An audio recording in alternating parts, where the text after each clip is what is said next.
Okay, on this week's Strange New Worlds, Lost in Translation, after this.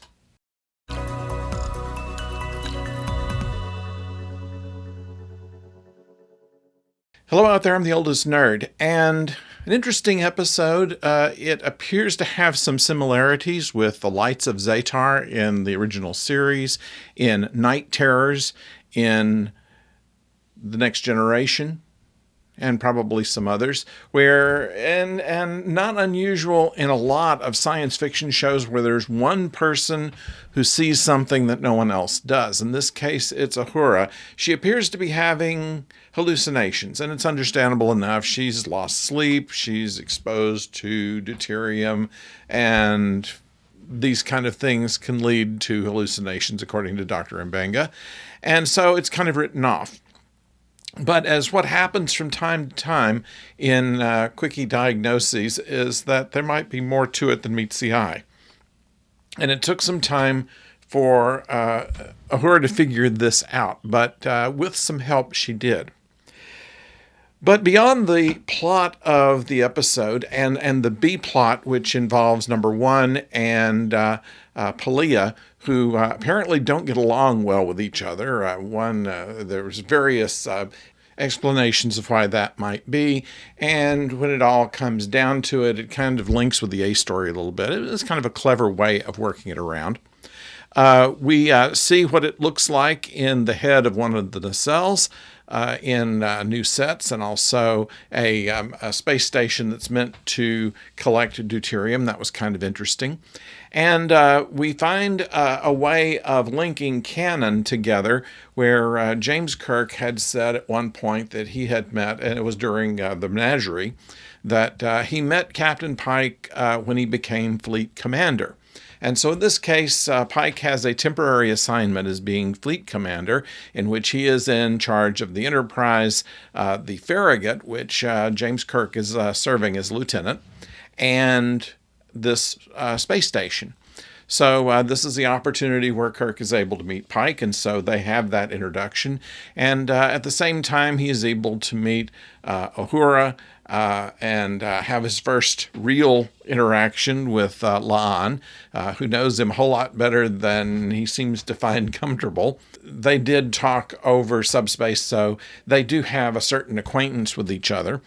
And then at the very end of the episode, Spock is introduced. We don't have any other interaction with that other than that's when they first got together.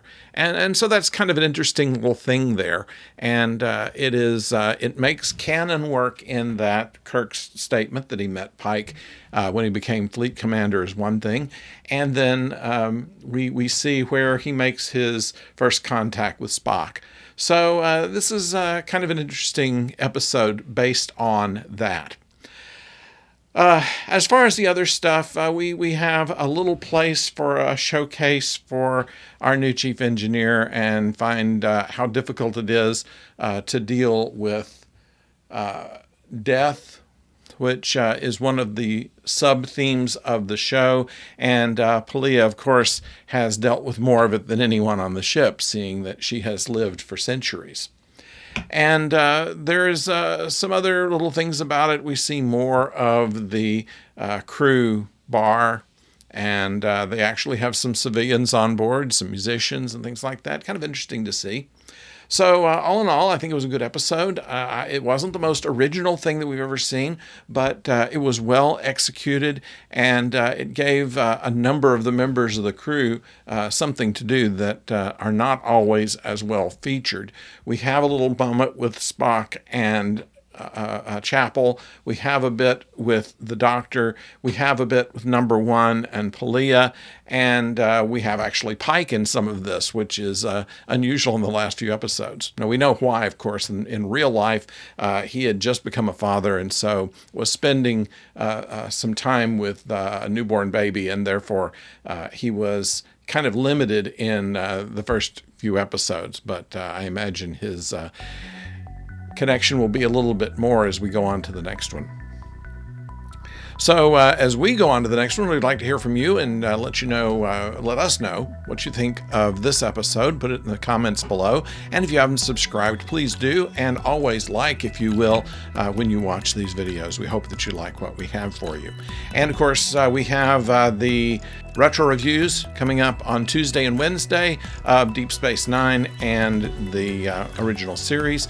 And next week on Strange New Worlds, we are going to have a crossover episode that's been talked about so much between two members of Lower Decks and our Enterprise crew. So that should be an interesting show, just how they do it and what the problem becomes. And it'll be somewhat comical as well, seeing that the characters themselves are somewhat comical. So that's what we have in store for next week. So until next time, don't go far.